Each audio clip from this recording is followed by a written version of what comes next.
Exercise 10.2 problem 6 solution.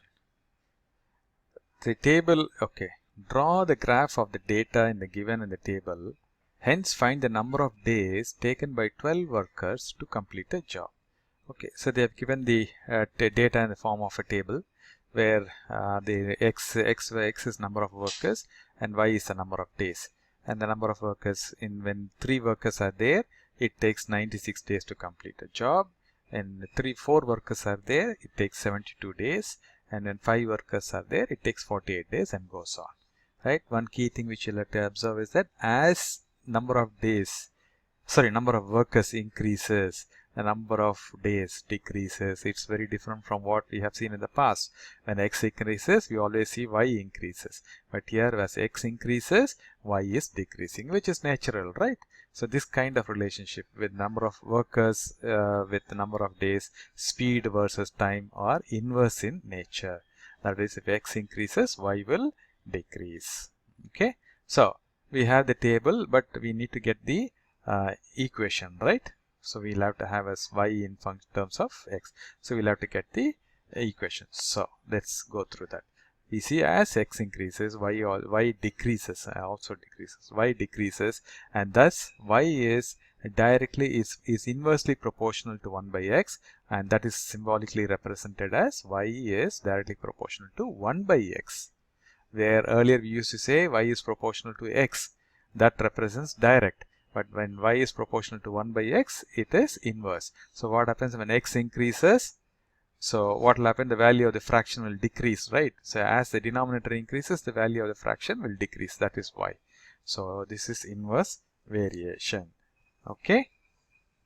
Okay, so in that case, what we do, we will convert it as usual. Y is directly proportional to 1 by x. So even you have to make it an equality. So y will be equal to this 1 by x into k. Always, earlier remember, y is directly proportional to x, and y, when we convert the directly proportional to equal to, we'll introduce a constant of proportionality k. We'll have to apply the same thing here, but only thing is that instead of into x, it will be 1 by x because it's an inverse ratio. So y will be equal to k into 1, k by x. So y will be k by x, or k will be equal to xy. Earlier what used to be, k used to be y by x. Here that is for a direct variation. For indirect variation, k is xy. So let's find the value of k.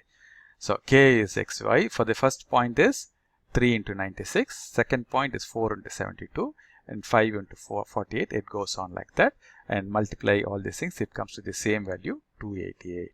So k equal to 288, or the equation, or y will be equal to k by x. So 288 by x is the equation of the graph. Alright, so now we have the equation of the graph. And what are the points? The points are 396, 472, 548, 836, 9 by 32, 16, 18. Right, and join the points to get the smooth curve. So that is how we have to do. But before that, we'll have to fix the scale. So what is the scale? Let's see the x-axis. X-axis varies from 3 to 16, and y-axis varies from 18 to 96. So on the y-axis, we can take 1 centimeter equal to 10 units. And since x cannot be negative, we can have the entire x scale on the right side, or so which means we can still have x is equal to, that is 1 centimeter equal to 1 unit for the x-axis. Right? So we'll start plotting it out. So on the x-axis, the scale is 1 centimeter equal to 1 unit, and for y-axis 1 centimeter equal to 10 units. All we need is up to 16, right? And if your graph sheet does not accommodate, convert this into 2 units. So 1 centimeter will be equal to 2 units on the x-axis. So I think it should accommodate 16 centimeters. If it does not, you'll have to convert it to 2. Okay, great. So now what is the x-axis? X-axis is 1 centimeter equal to 1. So 1, 2, 3 up to 24. On the negative side, I'm just taken 2 centimeters. So minus 1, minus 2. Similarly, on the y value, it is minus 10, minus 20, because 1 centimeter is 10 units. So 0, 10, 20, 30 up to 120. And here I've divided it into 5 smaller units. Actually, the inner divisions are 2, each one corresponds to 2. So 42, 44, 46, 48 and 50. But in your graph sheet you will have 10 divisions. So each division will be corresponding to 1 unit. Okay, here one division corresponds to 2 units because it becomes, otherwise it becomes very cluttered. So that's the whole reason. Okay, again I repeat, if your graph sheet does not accommodate, please make this as 2 units and redo the whole graph. But this is only an indicator. When you do it on the graph sheet, you can change the units. Now, on the x-axis, it is the number of workers, and the y-axis is number of days. Okay, so that is all done. Now, let's plot the graph. So, x is equal to 3 and y is equal to 96 for this point. So, x is equal to 3, right? Y is equal to 96. So, 90, 92, 94, 96. As I said, this is 2 units. One division is 2 units. But for your case, one division will be 1 unit. So, you'll have to select 6 lines, right? But for me, it is only 3. So, from here, I'll have to draw a horizontal line. And from here, I'll have to draw a vertical line going up. Both will intersect at one point. That is 396.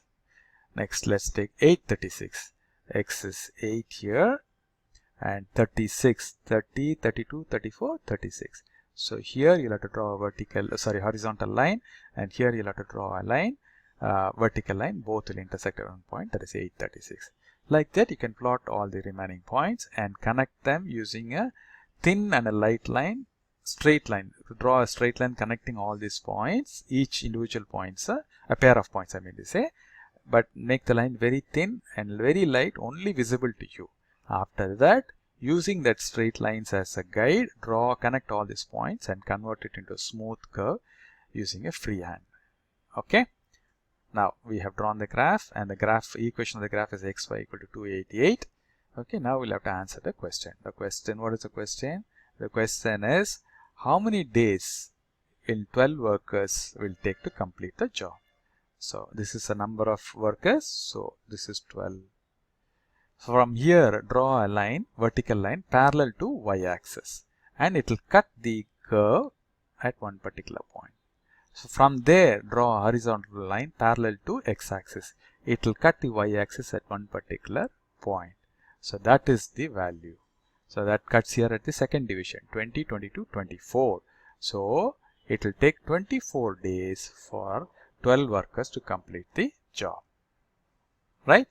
Like that, if you want some other point, 8 workers. So from here, draw a vertical line or a line parallel to y-axis. It will cut at this point. From here, draw a horizontal line or a line parallel to x-axis. It will cut the y-axis at one particular point, and the value of that point is the number of days. So like that, you can find the value for that is the number of days which will take for different number of workers.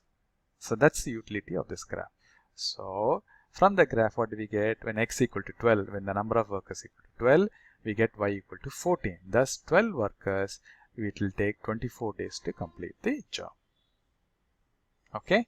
So I hope it is clear, and if not, please go through this one more time. It will become clear. Thanks for watching this video.